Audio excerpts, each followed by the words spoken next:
Welcome to Mike Action Podcast. I'm your host, Donna Eade, serial podcaster and mentor, here to guide you through the world of podcasting. Let's dive in. Welcome back to the Mike Action Podcast. Everyone, I'm so excited to have you here today because I think this episode is really, really important. There are lots of entrepreneurs out there who are trying to sell you what it is that they do. And with that, they sell you the dream. They sell you the highlight reel. They share with you the testimonials from the people that have had magnificent results with them, but they never share the people who failed, the people who didn't get the results that they were looking for, despite having done the work. They don't share with you what can go wrong. And that's fair enough. That's marketing. They don't want to share with you that some people fail, whereas some people have fabulous successes. They just want to show you the highlight reel. It's very much like social media. You're only going to see the good stuff. So it's really important for me as a business owner to be very transparent with numbers and data and the reality of the situation. I do not like the idea of telling you that every single person who ever starts a podcast can have amazing success. Now they can, but there are a lot of factors that play into that, whether they're committed to it, whether their niche is a niche that's good for podcasting, whether they know enough about the subject to talk well on it for 20 minutes at a time every week to create that consistency with it, whether they are being consistent, whether they have other means of advertising the podcast. There are so many things that can affect whether a podcast is successful or not. I'm not going to sit here and tell you that you can start a podcast today and you can be successful without doubt, because there are other things that play into it. Now, I totally believe that you are capable, and I totally believe that you, if you know your subject area well and are running a business in that subject area, then you can produce a podcast that is worthy of listening to. However, it doesn't work for everyone. And I told you this stat, I believe, in the last episode, but 90% of people who start podcasts give up at episode 3. Another 90% give up at episode 21, and the rest go on possibly to have very long-standing podcasts like the likes of Amy Porterfield, who is 10 years in, or maybe they do it for a little longer and they end up ending their podcast after a year or whatever. But if you reach it to that top 1% of podcasters, then you have much more likelihood of having longevity with your podcast. Now, if those numbers are scaring you and you're thinking, if I've got to be part of the 1%, what's the point? I am going to point you back to the last episode where I was talking about why podcasting is such a valuable resource for you to use in your business. And I want to use this episode to talk to you about the expectations versus the reality. So we are going to talk about the reality of it. We're going to set the expectations of it. And then you can decide whether podcasting is something that you want to continue with. Because I'm not here to turn around and say podcasting is definitely for you. That's got to be an internal thing for yourself, saying, yes, this is what I want to do.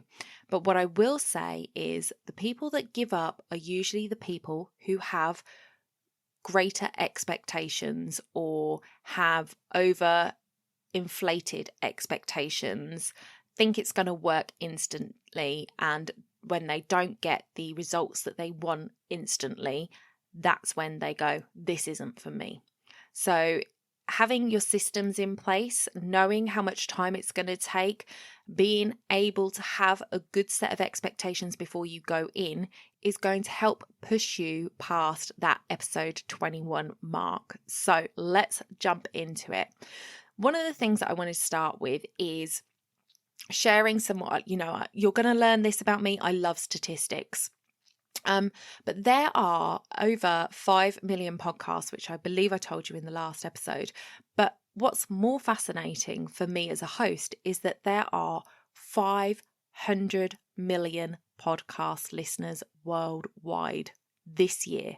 planned to be, expected to be this year. So I think at the end of last year, it was like 480 million. Let me just check my figures because I don't want it was 464 million. And this year it is estimated to top 504.9 million listeners, which is crazy. Please tell me that you believe that your audience is in amongst 504 million people. And then think about how many customers you actually need each year to sustain you. And I think that there is a good chance that there's a good pool of your ideal customers in that number. Now, another thing that I wanted to mention is that 40% of listeners explore new podcasts by utilizing the in-app search bars. So what that means is that for every 10 people that listen to a podcast, 4 of them found that podcast by being in their podcast app and searching for the podcast. So whether that's searching for the topic that the podcast is, or whether it's searching the title of the podcast itself, they have searched and landed on that podcast from the podcast app. Why is that important? It's important because a lot of the time we are trying to attract people in with our social media. So social media is attraction marketing. It is putting ourselves out there and hoping that people are attracted to us. That is not what podcasting is. Podcasting is showing up when people search for you. So they are searching for the thing, they're wanting the thing. So on the other side of that, it means that 60% of people are finding us from other means. So this will be your social media advertising, this will be other marketing you're doing, this may be Pinterest, search engine optimization, that kind of thing. And that's great. Some of it will be people you already know coming to you from those social media avenues. Some of it will be people that are out in the world on Google searching for something and your podcast comes up as the answer.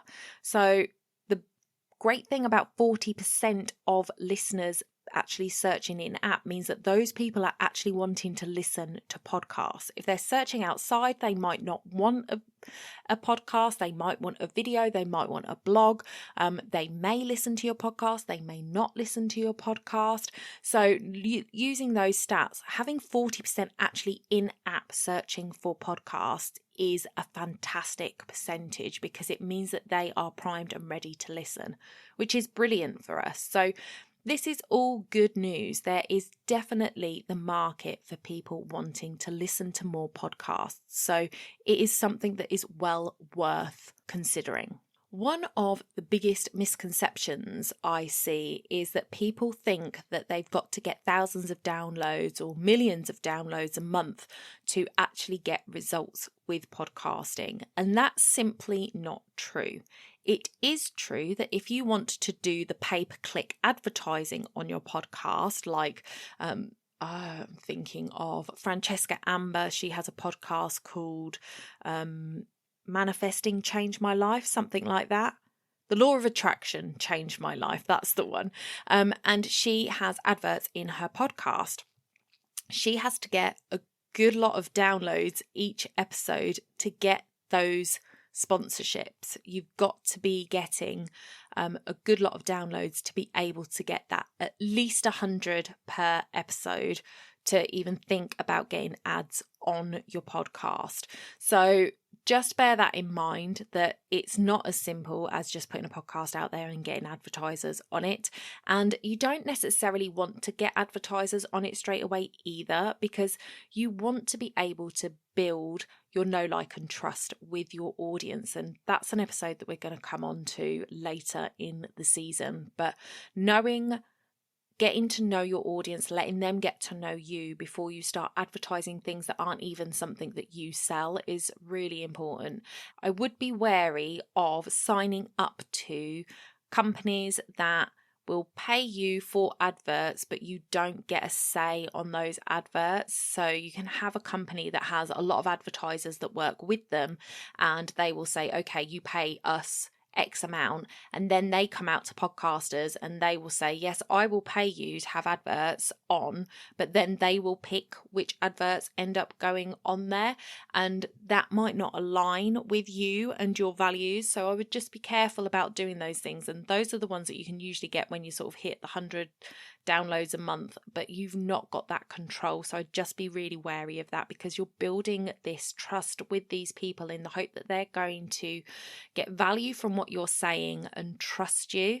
And if you break that trust by advertising things that don't align with your values, that's going to be a disconnect for them, and then they're going to be like, well, if she's doing that, what else is she doing, or what is he doing around that? So just be careful. You don't need to get hundreds of thousands of downloads on your podcast to get results from it. You've got to consider your niche. So when I first started my podcast, my Mindset and Action podcast, it was originally called the Society of Professional Wedding Vendors podcast. And that is because I had a company with that name, and we were aimed at the UK wedding industry, which is 400,000 people.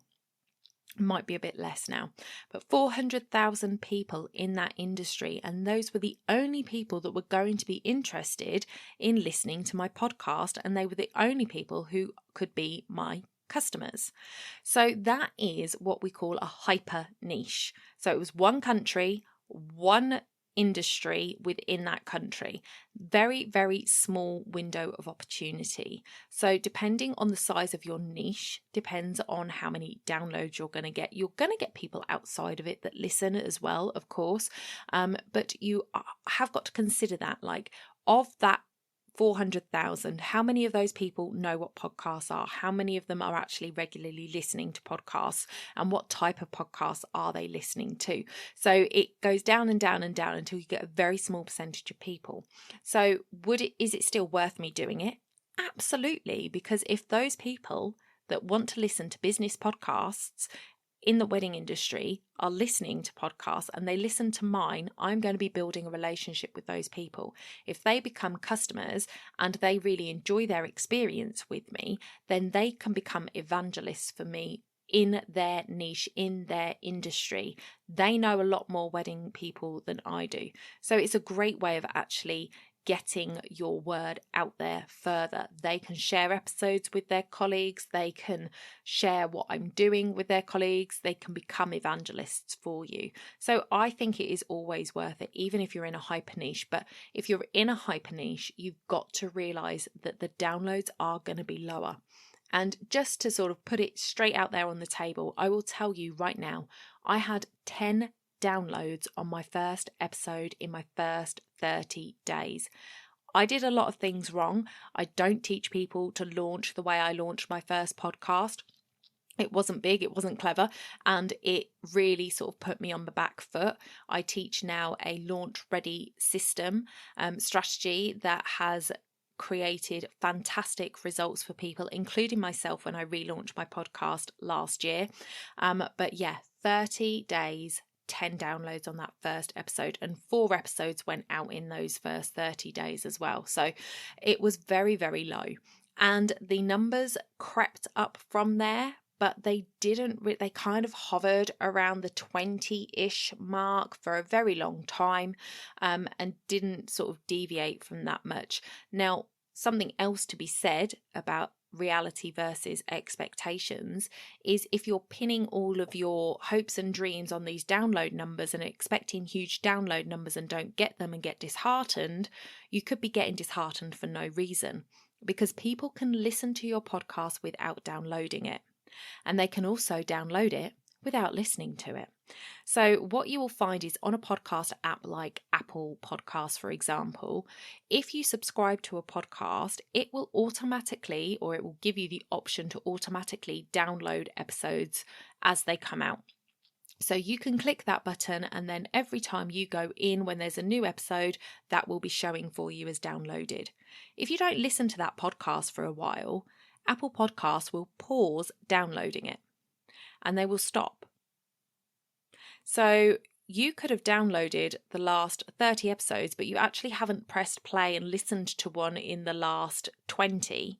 then Apple is going to pause it and not listen to it. But that person who runs that podcast is going to see that it was downloaded all those times. So all 30 downloads are going to count in their downloads, yet you only listened to 10 of them.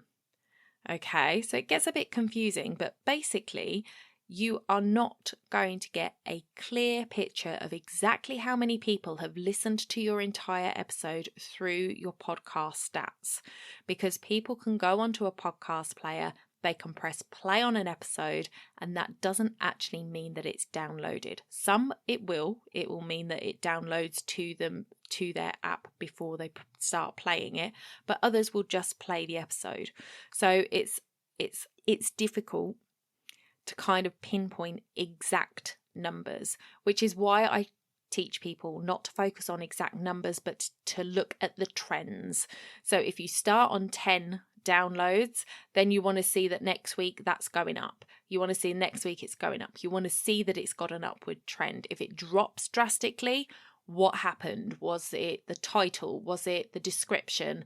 Was it the graphic? Was there something that you did differently in that episode that you haven't done before? Was it a holiday? You know, if your episode drops on Mondays and it's a bank holiday Monday, you're likely to see your first 24-hour downloads drop because people are off with their friends and family and they're not listening to podcasts that day. So these are all things to consider when you're looking at your downloads and your numbers in general. So some podcast players will give you information that shows how many people have listened, how many people have downloaded, the percentage that they've listened to. That's generally Apple. And then others will give you less or more or different stats. So there's no sort of one size fits all when you're trying to find this information out. I tend to stick with my host's stats because that kind of brings in all of the downloads together, and I use that as my figure and I track that and I see how far it goes. So one of the other things to realise is that, you know, everything is work. I would love to say that it's absolutely easy as anything and you could just do your podcast in your sleep and get it out there. It's not. And I would be lying to you if I said it was. So to me, it's really important to have your systems in place and to use the tools at your disposal to make it as easy as possible. And that's what I teach in my program. But the other thing is to note that consistency is really a key component in this. Now, I did an episode on mindset and action where I talked about how consistency was BS, and you know, it's not just about being consistent. People think that they hear that consistency is king and you have to be consistent and you've got to show up every day, blah blah blah, and all of these things when it comes to social media. But the truth is, if you're showing up every day and putting out garbage, it's not going to help you. So you've got to be putting out great content, and you've got to be improving that content each time you put it out to be able to benefit from the consistency that you're showing. So to me, podcasting is very much like your favorite TV show. You've got to show up and you've got to be there when you say you're going to be there. If you're going to put a podcast out one week, not the next week, maybe you put it up on a different day the following week, maybe it's not up when people get up and are going to work or taking the kids to school, it's not up until the afternoon, and all confusing. My podcasts go out at 6 a.m. on the day that is chosen. So my Mindset and Action podcast started off on a Friday. I changed it to a Thursday very early on, and it's always been Thursday morning, 6 o'clock, it's available, and that's UK time. And then my Mindset Mini Monday episodes go out at 6 o'clock on a Monday. And then this podcast goes out at 6 o'clock on a Tuesday. So these are the days that it goes out, and I stick to that. That is not question. That's when it happens. So the way that I make sure that I stay consistent with that is that I batch my episodes so that I'm not sitting there last minute trying to scramble to get an episode up and missing my deadline. So we do self-imposed deadlines as business owners because we haven't got a boss that's putting deadlines over our heads, but we still have to have that kind of discipline within us to get these things done. And if you want to see results with it, you have to show up and you have to be consistent. So let's move on to the tech side of things. So oftentimes people will think that the tech is just going to be way too difficult. I don't want to do the tech side. A lot of people have a tech overwhelm for sure, and it can be. But I, for one, make sure that I offer step-by-step instructions in my program on how to do these things. I use simple technology to do it, and I'm there to help you throughout the program. If you get stuck on these things, I don't mind jumping on calls and showing people things. So technology can be a little bit tricky. But oftentimes you will find that these things are just step by step. And if you take it step by step, then you don't get overwhelmed. Oftentimes it's people that trying to think, how am I going to finish this rather than how am I going to start this? So if you think about it that way, how am I going to start this? What's my next step? That is going to put you ahead of the game when it comes to technology.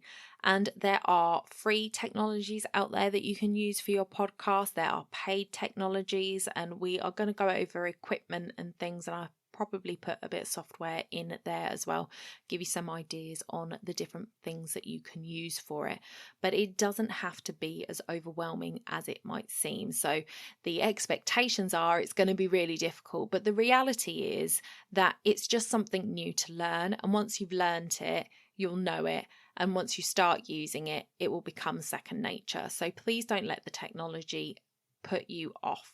Okay, so we've spoken a little bit about audience and the importance of audience.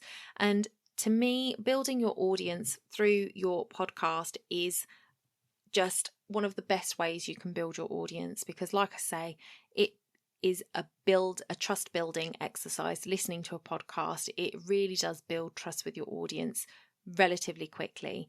And so expectations are that you're just going to grow this amazingly huge audience. You're going to get hundreds of thousands of downloads on your podcast. You're going to be the next Amy Porterfield, Jenna Kutcher, Jasmine Star, whatever. But the truth is that it takes effort, and it isn't an instant overnight thing. Amy has done 600 episodes so far. She's in the 600s.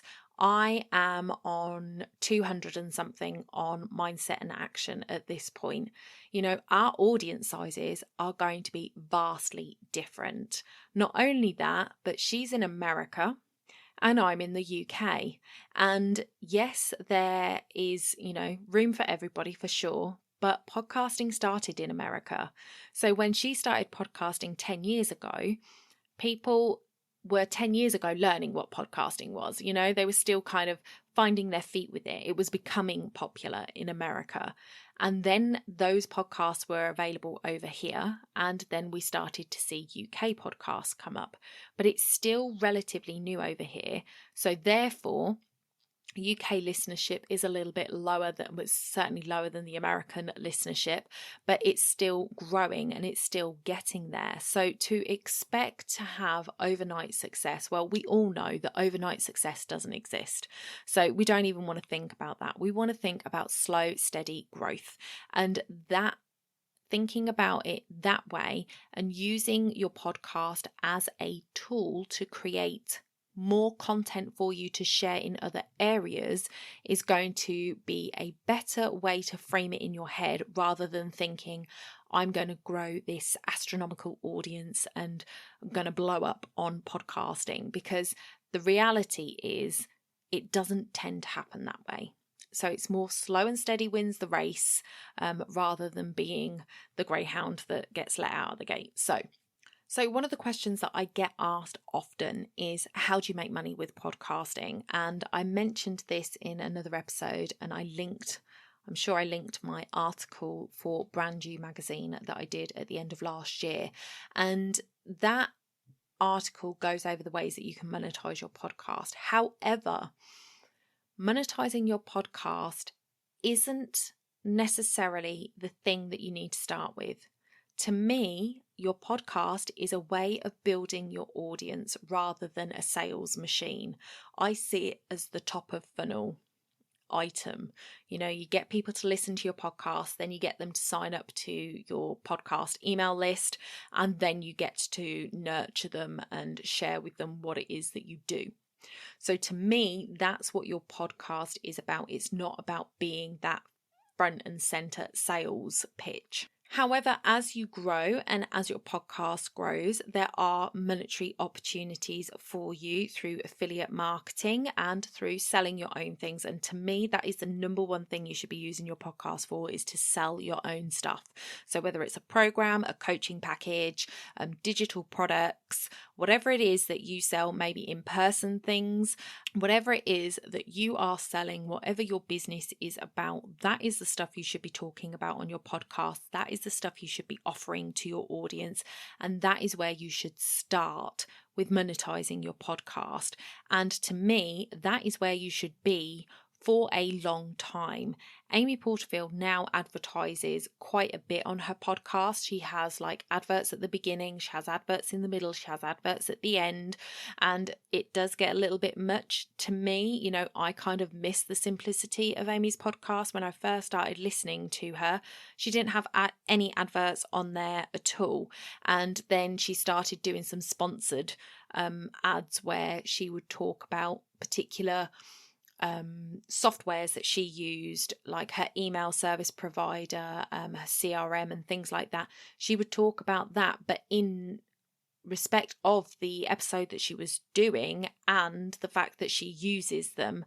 And now she's kind of got a lot more adverts on there that seem to be just there to make money, which I don't like so much as a listener to listen to it. So I think about that when I look at what I want my podcast to do. And I'm like, well, if I don't like that as a listener, I don't really want to put that on my listeners. So I would rather stick to affiliate marketing. So marketing things that I believe in and that I would use or have used, that work with what I do, and then selling my own stuff rather than having ads for HelloFresh, for example. I've heard adverts for on some podcasts, and advertising for a company where it's kind of a collaboration between lots of people all sharing the same stuff about this product or this service, and that then comes across as disingenuous because you're hearing it from multiple people and you know that they're just all in this company together and promoting it because they're being paid to do it, rather than it's something that they genuinely enjoy using and doing, and that they're sharing it with you because of that, and then they're getting a kickback as well. I don't know, it just sits different to me when it's like, this is what I use in my business every day and I absolutely love it and I want to share it with you and I've got an affiliate link, here it is, versus knowing several people in the space that are all sharing exactly the same thing and sharing each other's podcasts within it. It just, I don't know, it hits different for me. But you need to be careful about that because there is a fine balance to be had when it comes to offering advertising space on your podcast and what your listeners are going to be happy to have in there to continue to listen to you. So that to me is something that comes a lot further down the line. It's not something I'm looking at all, and I'm 4 years in. I am quite happy to be talking about my stuff, and then I talk about affiliate opportunities that work for them because it's either a product that I'm using or it's something that complements what I do with my business. So that's just something to consider and think about as well. And if you want to read that article, I will link it below so you can see the different ways that you could monetize your podcast as well. But for me, the number one way is to sell your stuff that you are doing, what it is that your business is, and to make that your number one priority, because your podcast to me is your lead magnet. It is the way to get people in. It's a way to share your freebies. It's a way to share classes that you've got. It's a way to share events that you're doing.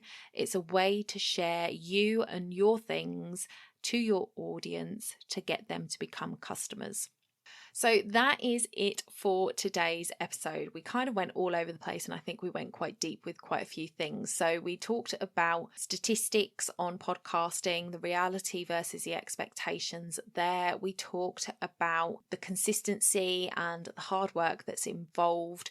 You know, it's like anything. If it's worth doing, it's worth doing properly. And I think a lot of people want the quick, easy fix, but nothing is quick and easy. You've just got to decide what it is that you're going to enjoy doing more. So for me, I think about pillar content, and this is how I ended up podcasting. Quick side story, guys, before I wrap up.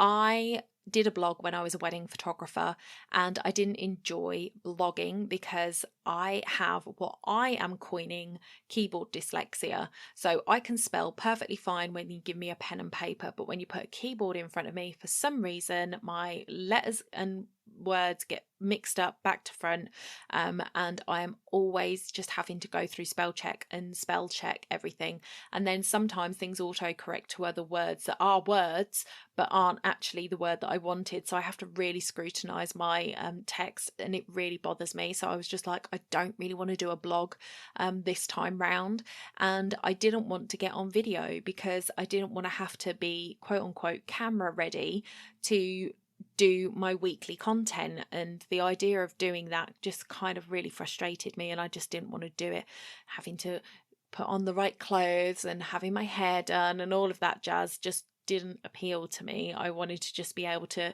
get up and do it when I felt like doing it, not feel like I had to get overly prepared.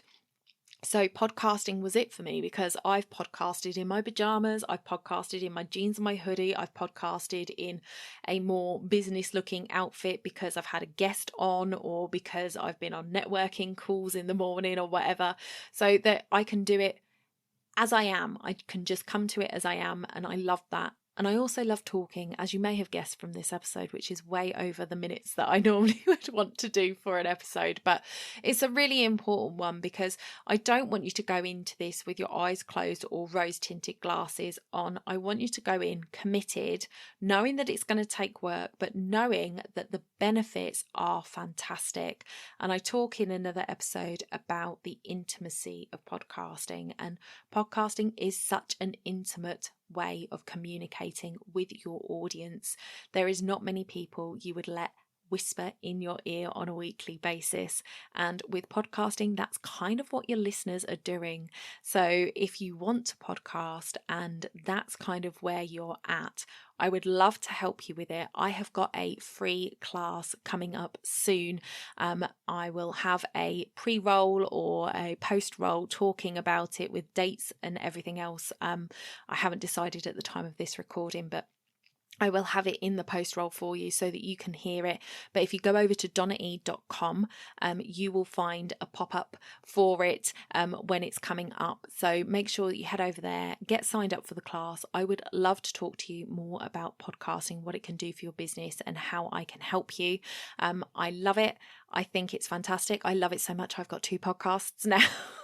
So that is, where I'm at. And next week, we are actually on our first guest episode. So do come back and listen as I talk to Libby Langley, who has a podcast called Life in Business. So if you want to go and listen to her podcast before you listen to that interview with me, you can do so. I also had her on the Mindset and Action podcast in January, I believe. So if you want to go and listen to that episode, I'll make sure they're listed in the show notes as well, so you can click over. But that's coming next week. That has been Reality versus Expectations. I hope to see you next week for my first interview podcast on this podcast, and I will see you there. Bye for now. I hope you enjoyed this episode of the Mike Action podcast and are enjoying the series so far. If you are, make sure to drop a review where you listen and share it with a friend. Until next time.